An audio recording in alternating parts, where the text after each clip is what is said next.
ഭയം ഭക്തി ബഹുമാനം ഭ ഭ ബ ദിലീപിൻ്റെ ഒരു വലിയ ഹൈപ്പിൽ റിലീസ് ചെയ്ത സിനിമയാണ്. ആദ്യ ദിവസത്തിൽ 180K 1,80,000 ടിക്കറ്റുകളായിരുന്നു ബുക്ക് മൈ ഷോയിൽ വിറ്റഴിക്കപ്പെട്ടത്. ഇപ്പം നിങ്ങൾ ബുക്ക് മൈ ഷോയിലൊക്കെ എടുത്തു നോക്കി കഴിഞ്ഞാൽ ഭയങ്കര മോശം അവസ്ഥയിലാണ് ബ ബ ബ പൊക്കോണ്ടിരിക്കുന്നത്. അതായത് കൃത്യമായിട്ട് കണക്കുകൾ പറഞ്ഞാൽ കഴിഞ്ഞ ദിവസം മാത്രം വിറ്റഴിക്കപ്പെട്ടതെന്ന് പറഞ്ഞാൽ 13,000 ടിക്കറ്റുകളാണ്. അതായത് ആദ്യ ദിവസം 1,80,000 നിന്ന് ഒരാഴ്ച കഴിയുമ്പോഴേക്കും 13,000 ആ സിനിമയുടെ ഇടിവ് വന്നിട്ടുണ്ട് എന്ന് വേണം തന്നെ പറയാൻ. കഴിഞ്ഞ ദിവസം ഈ സിനിമയുടെ ടീം ഒരു പ്രസ് മീറ്റ് നടത്തിയിരുന്നു. ആ പ്രസ് മീറ്റ് കുറച്ച് വിവാദമായിട്ടുണ്ട്. അതിൽ ദിലീപിൻ്റെ ഒരു വാക്ക് കുറച്ചധികം പണി കിട്ടിയിട്ടുണ്ട് എന്ന് വേണം തന്നെ പറയാൻ. ദിലീപ് പറയുന്നതിൽ ഇപ്പോഴും 1990-ൽ നിന്ന് വണ്ടി കയറാത്ത ദിലീപാണോ എന്നുള്ള ചോദ്യങ്ങൾ പറയുന്നത്. ഈ റിവ്യൂവിനെ പറ്റിയാണ് ദിലീപ് സംസാരിക്കുന്നത്. ദിലീപ് പറയുന്നത് ഇങ്ങനെയാണ്: ഈ റിവ്യൂസ് നിങ്ങൾ കേട്ട് പോകുന്നതിനെ പറ്റി ഉള്ള അഭിപ്രായമാണ് ദിലീപ് സംസാരിക്കുന്നത്. പലരും പല അഭിപ്രായങ്ങൾ പറയും. പക്ഷേ ഞാനൊരു സിനിമ കാണാൻ തീരുമാനിച്ചാൽ ഞാനത് കണ്ടിരിക്കും. അല്ലാതെ നിങ്ങൾ ഒരാളുടെ വാക്ക് കേട്ട് അയാൾ പറയുന്നത് പോലെ കേട്ടിട്ട് നിങ്ങൾ സിനിമ കാണാൻ തീരുമാനിക്കരുത്. എൻ്റെ അടുത്ത് പലരും വന്ന് പറഞ്ഞിട്ടുണ്ട്, ഞാനൊരു റിവ്യൂ കേട്ടു, അതിൻ്റെ അടിസ്ഥാനത്തിൽ ഞാൻ ആ സിനിമ തിയേറ്ററിൽ പോയി കണ്ടില്ല. പക്ഷേ OTTയിൽ വന്നതിന് ശേഷം ഞങ്ങൾക്ക് കുറ്റബോധമുണ്ടായി ഈ സിനിമ തിയേറ്ററിൽ കാണാൻ പോകാൻ പറ്റാത്തതിന്. കാരണം അതിൻ്റെ റിവ്യൂ നെഗറ്റീവായി കേട്ടു എന്നതാണ് അതിൻ്റെ അടിസ്ഥാനത്തിൽ കാണാൻ പറ്റിയില്ല എന്ന് പലരും ദിലീപിനോട് വന്ന് പറയുകയും ചെയ്തിട്ടുണ്ട്. അപ്പോൾ ദിലീപ് പറയുന്ന മറുപടി ഇങ്ങനെയാണ്: നിങ്ങളൊരു സിനിമ കാണാൻ തീരുമാനിച്ചാൽ നിങ്ങൾ റിവ്യൂ ഒന്നും നോക്കാൻ പോകരുത്. നിങ്ങൾ ആ സിനിമ കാണുക. നിങ്ങളുടെ തീരുമാനത്തിൽ നിന്ന് നിങ്ങൾ മാറരുത്. ആരെങ്കിലും ഒരു റിവ്യൂവറോ പറയുന്നതിൻ്റെ പേരിൽ നിങ്ങൾ ഈ സിനിമ കാണരുത് എന്നുള്ളതാണ് ദിലീപ് പറയുന്നത്. മാത്രമല്ല, ഇതിന് ആഡ് ഓൺ ആയിട്ട് കുറച്ചുകൂടെ വിമർശനം എന്ന രീതിയിൽ ദിലീപിനെ എതിരെ ഉന്നയിക്കുന്ന ഒരു ഫാക്ടർ എന്ന് പറയുന്നത് അതേ പ്രസ് മീറ്റിൽ വെച്ച് ദിലീപ് പറഞ്ഞ മറ്റൊരു വാചകമാണ്. ഒരു സിനിമ നിങ്ങൾ ഡീഗ്രേഡ് ചെയ്യുമ്പോൾ അല്ലെങ്കിൽ ഇങ്ങനെ നെഗറ്റിവിറ്റി പരത്തുമ്പോൾ അത് കാരണം ബാധിക്കപ്പെടുന്നത് ആ സിനിമാക്കാർ മാത്രമല്ല, അത് കാരണം ബാധിക്കപ്പെടുന്ന ഒട്ടനവധി പേര് ഉണ്ട് എന്നുള്ളത് ദിലീപ് പറയുന്നു. അതായത് ഒരു ഫാമിലി ഓട്ടോ പിടിച്ച് തിയേറ്ററിലേക്ക് പോകുമ്പോൾ ആ ഓട്ടോക്കാർക്ക് ഉൾപ്പെടെ ഇതിൽ ലാഭം കിട്ടുന്നുണ്ട്.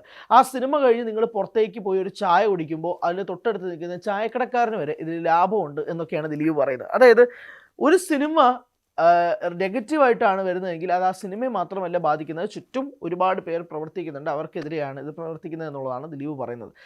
ഇത് രണ്ട് കാര്യങ്ങളുണ്ട്. ഒന്ന്, ഒരു സിനിമയ്ക്ക് അഭിപ്രായം പറയുന്നത് പോസിറ്റീവ് ആണെങ്കിലും നെഗറ്റീവ് ആണെങ്കിലും അത് സന്തോഷത്തോടെ സ്വീകരിക്കുന്ന സിനിമാ പ്രവർത്തകരെയാണ് പ്രേക്ഷകർക്ക് ഇഷ്ടം. കാരണം നിങ്ങളൊരു പ്രോഡക്റ്റ് നൽകുമ്പോഴേക്കും അത് പോസിറ്റീവ് ആണെങ്കിലും നെഗറ്റീവ് ആണെങ്കിലും അത് അതേ രീതിയിൽ തന്നെ പ്രേക്ഷകരും ജനങ്ങളും അഭിപ്രായം പറയുമ്പോൾ അത് സ്വീകരിക്കാനുള്ള മനസ്സ് കാണിക്കുക. അല്ലാതെ നെഗറ്റീവ് ആണെന്ന് പറയുമ്പോൾ അത് ഇവരെ ബാധിക്കും അവരെ ബാധിക്കും എന്നുള്ള ഇമോഷണലായിട്ട് സംസാരിക്കുമ്പോഴേക്കും അതിനകത്തൊരു കപടതയുണ്ട് എന്ന് പറയാതിരിക്കാൻ കഴിയില്ല. അതൊന്നാമത്തെ പോയിന്റ്. രണ്ട്, ഒരു സിനിമയുടെ പോസിറ്റീവ് പറയുമ്പോൾ മാത്രം നിങ്ങൾക്ക് എല്ലാവരും നല്ലവരും, നെഗറ്റീവ് പറയുമ്പോൾ ഇതുപോലുള്ള കാര്യങ്ങൾ ചൂണ്ടിക്കാട്ടുകയും ചെയ്യുന്നത് വളരെ മോശം പരിപാടിയാണ്. അത് സമൂഹ മാധ്യമങ്ങളിൽ സ്വാഭാവികമായിട്ടും നല്ലോണം പണി കിട്ടും എന്നുള്ളത് തന്നെയാണ് അവരുടെയും അഭിപ്രായമായിട്ടും നിലനിൽക്കുന്നത്. ഏതായാലും ഭയം ഭക്തി ബഹുമാനത്തിൻ്റെ ടീം കഴിഞ്ഞ ദിവസമാണ് ആ പ്രസ് മീറ്റ് നടത്തിയത്. അവർ നേരത്തെ നടത്താനിരുന്ന പരിപാടിയായിരുന്നു എന്നൊക്കെയാണ് പറയുന്നത്. പ്രത്യേകിച്ച് ശ്രീനിവാസിൻ്റെ മരണം അത് തന്നെയാണ് അവർക്ക് ഇത്രയും ഡിലേ ഉണ്ടാക്കാനുള്ള കാരണം. ദിലീപ് തന്നെ പറയുന്നത് ധ്യാൻ ശ്രീനിവാസനൊക്കെ തന്നെ ഇതിൽ വരേണ്ടിയിരുന്നതാണ്, പക്ഷേ അങ്ങനെ വരാൻ കഴിഞ്ഞില്ല.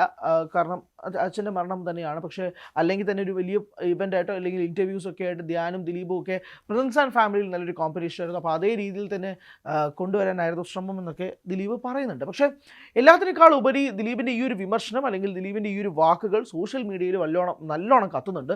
ദിലീപിനെതിരെ തന്നെ ആളുകൾ തിരിയുന്നൊരു സാഹചര്യം കൂടിയുണ്ട്. കാരണം ഒരു സിനിമയെ നെഗറ്റീവ് പറഞ്ഞു കഴിഞ്ഞാൽ അത് അവരെ ബാധിക്കും ഇവരെ ബാധിക്കും എന്നൊക്കെ പറഞ്ഞ് ആ സിനിമയ്ക്ക് നെഗറ്റീവ് പറയരുത്, അപ്പോൾ ഒരു സിനിമയ്ക്ക് ഇനി നെഗറ്റീവ് പറയാൻ പാടില്ലേ എന്നുള്ള ചോദ്യങ്ങളുണ്ട്. മാത്രമല്ല, ഇത് വ്യക്തിഹത്യയാണെന്നും കൂടി ദിലീപ് പറയുന്നു. വ്യക്തിഹത്യയാണ് നടക്കുന്നത്, അല്ലാതെ ക്രിട്ടിക്കൽ റിവ്യൂയിങ് അല്ല എന്നത് കൂടി പറയുന്നു. വ്യക്തിഹത്യ എന്ന് പറയുമ്പോൾ സ്വാഭാവികമായിട്ടും ദിലീപിന് ഈ നടി ആക്രമിച്ച കേസുമായി ബന്ധപ്പെട്ടതിന് ശേഷം ദിലീപിൻ്റെ സിനിമയാണെങ്കിൽ കാണരുത് എന്നൊരു വലിയ വിഭാഗം സമൂഹം ഇവിടെ ഒരു തീരുമാനമെടുത്ത് കഴിഞ്ഞിട്ടുണ്ട്.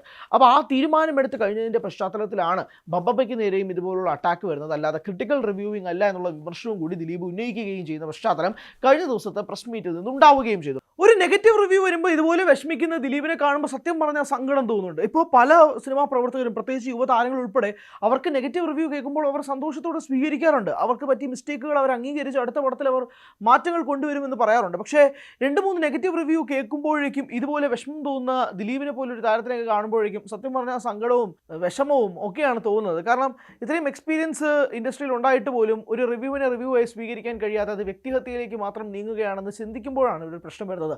നോട്ട് ദ ഫാക്ട്, ഉറപ്പായിട്ടും ഈ സിനിമയ്ക്ക് നേരെ അല്ലെങ്കിൽ ഈ സിനിമ കാണില്ല എന്ന് വ്യക്തിപരമായ തീരുമാനമെടുത്തവരുണ്ട്. എന്നാൽ അപ്പോൾ ഈ സിനിമ കണ്ടവർക്ക് അഭിപ്രായം പറയുകയാണെങ്കിൽ അത് വ്യക്തിഹത്യയാവുകയും അത് നെഗറ്റീവ് റിവ്യൂ ആണെങ്കിൽ അത് വ്യക്തിഹത്യയാണ്, അല്ല സിനിമയ്ക്ക് നേരെയുള്ള അഭിപ്രായമല്ല എന്ന് ചിന്തിക്കുന്ന പെർസ്പെക്റ്റീവിൻ്റെ പ്രശ്നവും കൂടിയാണിത്. പിന്നെ ഈ റിവ്യൂയോടുള്ള ഒരു അസഹിഷ്ണുത എന്താണെന്ന് മനസ്സിലാവുന്നില്ല. റിവ്യൂ അഭിപ്രായം പറയാൻ വേണ്ടിയിട്ടാണ് എന്നൊക്കെ പറയുമ്പോൾ പോലും അതിൻ്റെ ഇടയിൽ കൂടെ പറയുന്ന കാര്യമാണ് നിങ്ങൾ അഭിപ്രായമായിരിക്കണം, ഇതുപോലുള്ള നെഗറ്റീവ് റിവ്യൂസ് വ്യക്തിഹത്യയാണ്, ക്രിറ്റിസിസം അല്ല എന്നുള്ളത്. അതെന്തുകൊണ്ട് ക്രിറ്റിസിസമായി എടുത്തുകൂടാ? സിനിമയ്ക്ക് ദിലീപ് സിനിമകൾക്ക് എതിരെ പറഞ്ഞു കഴിഞ്ഞാൽ അത് വ്യക്തിഹത്യയുടെ ടാഗ് ലൈനിൽ മാത്രം വരുന്നത് എങ്ങനെയാണ്? ആ സിനിമയ്ക്ക് ഇഷ്ടപ്പെടാത്ത ആളുകൾക്ക് സിനിമ ഇഷ്ടപ്പെട്ടില്ല എന്ന് പറയുമ്പോൾ അത് എങ്ങനെയാണ് വ്യക്തിഹത്യയാവുന്നത്? ആ സീനുകൾ ചൂണ്ടിക്കാണിക്കപ്പെടുമ്പോൾ എങ്ങനെയാണത് വ്യക്തിഹത്യയാവുന്നത്? നടി ആക്രമിച്ച കേസുമായി ബന്ധപ്പെട്ടുള്ള 2 സീനുകളാണ് അവർ സ്പൂഫ് ചെയ്തിരിക്കുന്നത്. ആ സ്പൂഫ് ചെയ്തിരിക്കുന്ന രംഗങ്ങൾ വ്യക്തിഹത്യയായിട്ട് എടുക്കുന്നതിനേക്കാൾ ഉപരി അതെങ്ങനെ സിനിമയിൽ ആഡ് ചെയ്യാനുള്ള മനസ്സുണ്ടായി എന്നുള്ള ചോദ്യം ചോദിക്കുമ്പോഴേക്കും ഇത്രയധികം അസഹിഷ്ണുത ഉണ്ടാകുന്നത് എന്താണെന്നുള്ള പ്രധാനപ്പെട്ട ചോദ്യം കൂടിയുണ്ട്. മാത്രമല്ല ഈ സിനിമയുടെ റിവ്യൂകൾ എന്ന് പറഞ്ഞുകൊണ്ട് അതൊരു നെഗറ്റീവ് ക്യാമ്പയിനായിട്ട് മാറുമ്പോൾ ഇതുപോലുള്ള പല താരങ്ങളുടെയും സിനിമകൾ തിയേറ്ററിൽ ആളുകളെ കയറ്റി കൂവിച്ച നാടും കൂടിയാണ് കേരളം. അതിനെ പല സിനിമകളും സ്പൂഫ് ചെയ്ത് കാണിച്ചിട്ടുമുണ്ട്. അത് ഉണ്ടെന്നുള്ള കാര്യം സിനിമാ പ്രവർത്തകർക്കിടയിലും അറിയാം.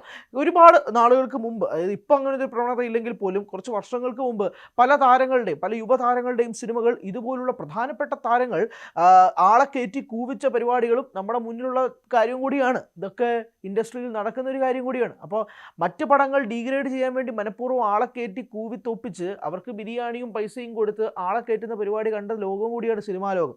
അപ്പോഴെല്ലാം ഞങ്ങളുടെ നിലനിൽപ്പും ഇപ്പോൾ ഞങ്ങൾക്കെതിരെ പറഞ്ഞു കഴിഞ്ഞാൽ അത് വ്യക്തിഹത്യയും എന്ന് പറയുന്ന നിലപാടും ഒന്ന് പരിശോധിക്കേണ്ടതും കൂടിയാണ്.